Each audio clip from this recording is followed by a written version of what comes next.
So hello student, welcome back to I Smart Study Point. तो देखिए आज हम सॉल्व करेंगे एक्सरसाइज 3.1 पार्ट 3। ठीक है, तो इससे पहले हमने पार्ट 1 और पार्ट 2 बना दिया, जिसमें हमने पार्ट 1 में क्वेश्चन नंबर 1 को क्लियर किया है एंड पार्ट 2 में क्वेश्चन नंबर 2 को क्लियर किया है। बहुत सिंपल तरीके से क्लियर कर दिया है। और ये इस एक्सरसाइज का क्वेश्चन नंबर 3 है और लास्ट क्वेश्चन है, जिसे हम पार्ट 3 में सॉल्व करेंगे। ठीक है, और यदि आप देखिए चैप्टर 1 और चैप्टर 2 का पूरा सॉल्यूशन देखना चाहते हैं तो उसका लिंक आपको डिस्क्रिप्शन में मिल जाएगा, जाके आप वहां से देख सकते हैं। अब चलिए इस वाले क्वेश्चन को हम स्टार्ट कर देते हैं। ठीक है, तो देखिए क्या बोला है, हमसे बोला है कि 2 किलोग्राम सेब और 1 किलोग्राम अंगूर का मूल्य किसी दिन 160 रुपये था। एक महीने बाद 4 किलोग्राम सेब और 2 किलोग्राम अंगूर का मूल्य 300 रुपये हो जाता है। इस स्थिति को बीजगणितीय मतलब समीकरण के रूप में व्यक्त करना है और तथा ज्यामितीय रूपों में व्यक्त कीजिए। ज्यामितीय मतलब ग्राफीय रूप में। ठीक है, तो इसमें दो शर्त हमें दी हुई हैं कि एक शर्त ये है कि 2 किलोग्राम सेब और 1 किलोग्राम अंगूर का मूल्य किसी दिन 160 रुपये था और एक महीने बाद वही 4 किलोग्राम सेब और 2 किलोग्राम अंगूर का मूल्य 300 रुपये हो जाता है। तो दो शर्तें दी हुई हैं, तो हमने मान लिया सॉल्यूशन है इसका। माना 1 किलोग्राम सेब का मूल्य x रुपये, क्योंकि 1 किलोग्राम का हमें नहीं दिया है, और 1 किलोग्राम अंगूर का मूल्य 22 रुपये। हर किसी में देखिए दो चीज़ दी होंगी, इसमें सेब अंगूर दिया है। पहले क्वेश्चन में आफ्ताब और उसकी पुत्री की हुई बात हुई थी, और दूसरे क्वेश्चन में गेंद और बल्ले की बात हुई थी, और इसमें 1 किलोग्राम सेब और अंगूर की बात हुई है। तो देखिए क्या बोला है, प्रथम शर्तानुसार माना 1 किलोग्राम सेब मूल्य का x रुपये और 1 किलोग्राम अंगूर का मूल्य 22 रुपये। तो प्रथम शर्तानुसार कितने किलोग्राम, 2 किलोग्राम सेब और 1 किलोग्राम अंगूर का मूल्य 160 रुपये था किसी दिन। मतलब 2 किलोग्राम सेब, अब 1 किलोग्राम का x है तो 2 किलोग्राम सेब कितने होंगे, 2x, और 1 किलोग्राम अंगूर कितने होंगे, मतलब 1/, किसी दिन कितने रुपये था, 160 रुपये था। इसको मान लेते हैं समीकरण फर्स्ट। ठीक है, इसी प्रकार द्वितीय शर्तानुसार क्या होगा वो देख लीजिए। द्वितीय शर्तानुसार ये लिख लीजिएगा आप, द्वितीय शर्तानुसार। तो द्वितीय शर्तानुसार देखिए किसी दिन एक महीने बाद 4 किलोग्राम सेब यानी कि 4x प्लस 2 किलोग्राम अंगूर यानी कि 2x कितना रुपये हो जाता है, 300 रुपये। इन दोनों को मिला करके हो जाता है। ठीक है, ना कि किसी एक का 300 रुपये। इसको मान लेते समीकरण सेकंड। ठीक है, अब हम देखिए ये तो हो गया हमारा ज्यामितीय रूप, यानी कि ये देखिए ज्यामितीय रूप नहीं सॉरी बीजगणितीय रूप। तो बीजगणित रूप हो गया। अब हम करते हैं ज्यामितीय रूप में व्यक्त। तो हमें क्या करना है कि समीकरण 1 को ले लेते हैं। ठीक है, समीकरण 1 में या तो y की वैल्यू पुट कीजिए या फिर x की वैल्यू पुट कीजिए, और ऐसी वैल्यू पुट कीजिएगा कि जिससे आपका जो मान होगा दूसरी चीज़ का वो पॉइंट में नहीं आनी चाहिए। जैसे y की वैल्यू जब पुट करेंगे तो x का मान पॉइंट में नहीं आना चाहिए, x की वैल्यू पुट करेंगे तो y का मान पॉइंट में नहीं आना चाहिए। क्लियर है, तो ऐसी वैल्यू हम यहाँ पे पुट कर रहे हैं। देखिए हमें ऐसी वैल्यू क्या रखनी है। ठीक है, तो यहाँ पे देखिए हम y बराबर कितना रख लेते हैं, y बराबर रख लेते हैं पहले 60 रख लीजिए। y बराबर रख लेते हैं हम कितना, 60। y बराबर 60 रखने पर समीकरण 2 में यहाँ लिख लीजिए, समीकरण 1 में लेते हैं पहले, समीकरण 1 में y बराबर 60 रखने पर। ठीक है, y बराबर 60 रखने पर समीकरण 1 क्या ये है, तो 2x ऐसी रहेगा प्लस y के स्थान पर कितना रहेगा 60 इज इक्वल टू 160। अभी 60 को उधर भेज दीजिए तो 2x is equal to 160 minus 60 हो जाएगा। ठीक है, y बराबर 60 ही क्यों रखा हमने, कम भी रख सकते हैं, कोई दिक्कत नहीं है। लेकिन अब देखिए 160 में से 60 जाएगा तो 100 बचेगा, और 2 आसानी से डिवाइड हो जाएगा 2 से। तो 2x इज इक्वल टू कितना बचेगा यहाँ पे, 100 बचेगा। ठीक है, तो x इज इक्वल टू 100/2 हो जाएगा। इससे ये कटेगा कितना रहेगा, 50। ठीक है, इधर गुणा में था, इधर आ गया तो बटे में आ गया, पता होना चाहिए आपको, ये नॉर्मल है, 50 आ गया। ठीक है, अब देखिए हमने रख लिया इतना, अब रख लीजिए आप y बराबर 80। ठीक है, y बराबर 80 रख लीजिए। तो समीकरण 1 में y बराबर 80 रखने पर, ठीक है, y बराबर 80 रखने पर समीकरण 1 में रख लेते हैं y बराबर 80। तो समीकरण 1 क्या है, ये देखिए ये है 2x plus y is equal to 80। तो 2x तो ऐसे रहेगा, प्लस y के स्थान पर कितना रहेगा 80 इज इक्वल टू कितना था 160। यही तो था, देखिए ये है 2x plus y equal to 160, y के स्थान पर कितना पुट कर दिया 80। अब इसको सॉल्व कर देते हैं। तो देखिए 2x is equal to 160 minus 80 इतना बचेगा ना, क्लियर है ना, इतना ही बचेगा ना। हाँ, तो यहाँ से देखिए x रहेगा इज इक्वल टू 160 में से 80 जाएगा तो 80 बचेगा। ठीक है, और इधर ये गुणा में था, इधर आएगा तो अपॉन में आ जाएगा। तो इससे ये कटेगा, कितना आ जाएगा, x की वैल्यू 40 बार में जाएगा ना। ठीक है, 40 बार में। तो अब टेबल बना लीजिए। टेबल क्या बनेगी ये देख लीजिए, टेबल बनेगी हमारी, देखिए ये हो गया x, ये हो गया y। जब हमने देखिए y की वैल्यू कितनी रखी थी, y की वैल्यू जब हमने 60 रखी थी तो x की वैल्यू 50 आई थी। जब हमने y की वैल्यू 60 पुट की तो x की वैल्यू कितनी आई, 50, ठीक है। इसी प्रकार देखिए जब हमने y की वैल्यू कितनी पुट की 80, तो x की वैल्यू कितनी आई 40, ठीक है। अपनी तरफ से पुट करनी होती है ग्राफीय रूप में व्यक्त करने के लिए। जब हमने y की वैल्यू 80 पुट की तो x की वैल्यू कितनी आई 40, ठीक है। इसी प्रकार समीकरण 2 से करते हैं। तो देखिए समीकरण 2 ये थी 4x + 2y = 300। तो थोड़ा बाई लिखने में मिस्टेक हो गई थी, तो हमने सॉल्यूशन कर लिया है इसका पहले ही। तो देखिए समीकरण 2 में सबसे पहले y बराबर 100 रखेंगे। देखिए आप कुछ भी रख सकते हैं, 10 20 30 हम मना नहीं कर रहे हैं, लेकिन उस हिसाब से आपका ग्राफ थोड़ा लंबा चौड़ा बन सकता है। तो बनेगा सेम बिल्कुल हमारे जैसा ही, कोई दिक्कत नहीं। कुछ भी वैल्यू पुट कीजिए, A to Z कुछ भी पुट कीजिए, बनेगा सेम, ठीक है। तो देखिए समीकरण 2 में y बराबर 100 रखने पर तो 4x ऐसी रहा, देखिए ये देखिए 4x ऐसी रहा प्लस 2 ऐसी रहा इंटू बाई के समय 100 पुट कर दिया इक्वल टू 300 हमारा ऐसी है।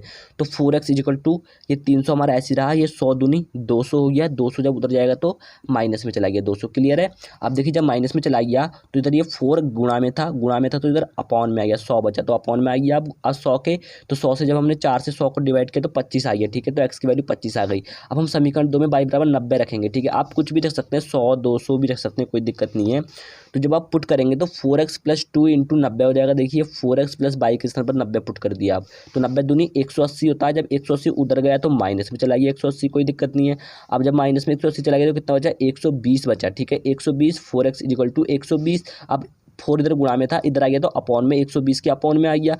तो जब आप 4 से डिवाइड करेंगे तो कितना जाएगा 30 आ जाएगा, ठीक है। तो अब इसकी टेबल बना लेते हैं हम, ठीक है।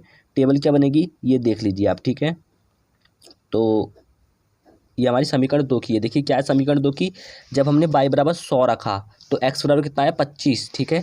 जब हमने y बराबर कितना रखा, ये हो गया x, ये हो गया y। जब हमने y बराबर 100 रखा 100 तो x बराबर कितना आया 25, और जब हमने y बराबर 90 रखा तो x बराबर कितना आ गया 30, y बराबर 90 तो x बराबर 30, ठीक है। अब हम बना लेते हैं ज्यामितीय रूप यानी ग्राफीय रूप, ज्यामितीय रूप, ठीक है। तो हम ज्यामितीय रूप आपको ग्राफ पे करके दिखाएंगे। आज हमने ग्राफ अवेलेबल कर लिया। देखिए ग्राफ पेपर क्या है, ग्राफ पेपर हमारा ये ऐसा होता है ग्राफ पेपर, ठीक है। तो इसमें देखिए ये रेखा खींची हुई होती है, ये इधर को खींची होती हैं और ये नीचे को खींची होती है, ठीक है। तो हम आपको ग्राफ दिखाते हैं कैसे बनाते हैं।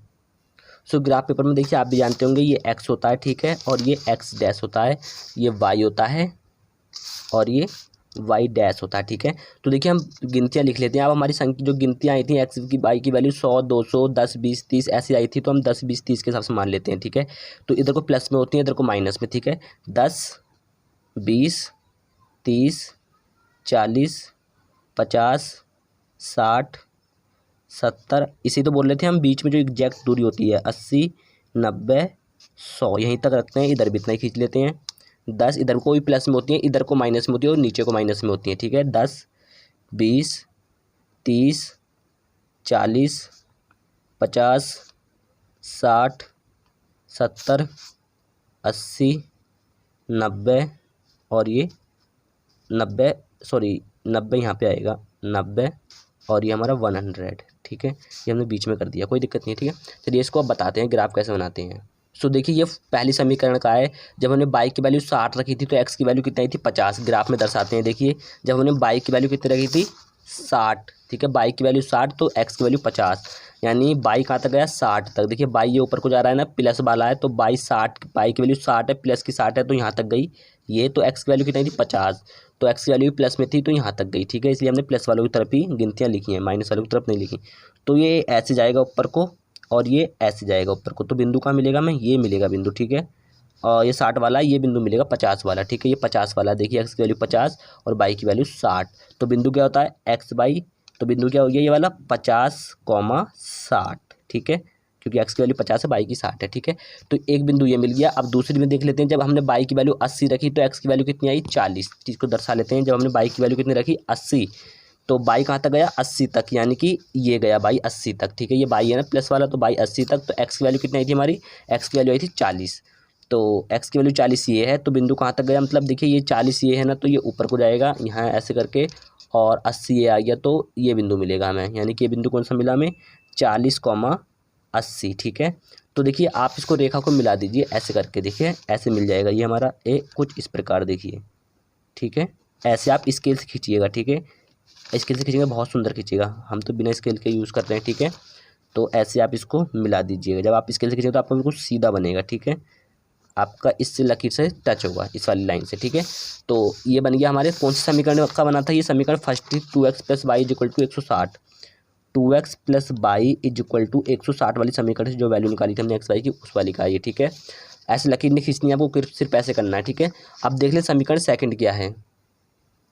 तो देखिए समीकरण सेकंड है, बाई की वैल्यू जब 100 रखी तो एक्स की वैल्यू कितनी आई 25। देख लेंगे बाई की वैल्यू 100, तो बाई कहाँ तक गया 100 तक, देखिए ये गया 100 तक, ठीक है। तो एक्स की वैल्यू कितनी थी 25।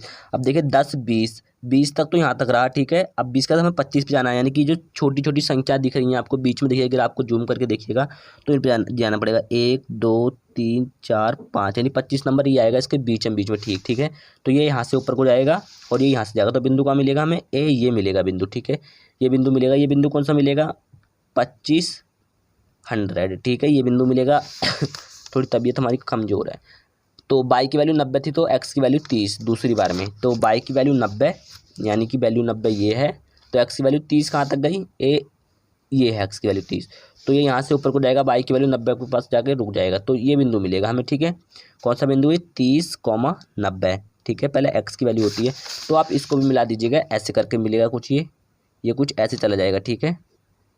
इसके साइड से ही जाएगा, ऐसे करके रेखा जाएगी हमारी, ठीक है। अभी तो ये इससे मिल चुकी है क्योंकि हमें स्केल नहीं है अभी हमारे पास, ठीक है। तो आप जब स्केल से खींचेंगे तो इसके साइड से ये रेखा बिल्कुल चली जाएगी, ठीक है, बिल्कुल बराबर से जाएगी, देखिएगा बराबर से, ठीक है। इसलिए बोल रहे हैं हम स्केल से खींचिएगा आप रेखाएं, ठीक है। सेम बिंदु ऐसी दर्शानी है, बस रेखा स्केल से खींचिएगा तो आप देख लीजिएगा, ठीक है। तो ये हमारा ग्राफ देखिए बन के रेडी हो चुका है, तो उम्मीद करते हैं क्वेश्चन आपको क्लियर हो चुका होगा। यदि आपको वीडियो पसंद आए तो वीडियो को एक लाइक कर दीजिएगा और चैनल पे पहली बार आए तो सब्सक्राइब कर लीजिएगा, ठीक है। ऐसे ही पूरा सिलेबस आपको इस चैनल पे मिल जाएगा क्लास 10th और क्लास 10th साइंस और मैथ्स से या किसी भी सब्जेक्ट से रिलेटेड कोई भी आपका डाउट है तो आप हमें कमेंट बॉक्स में बता दीजिएगा, ठीक है।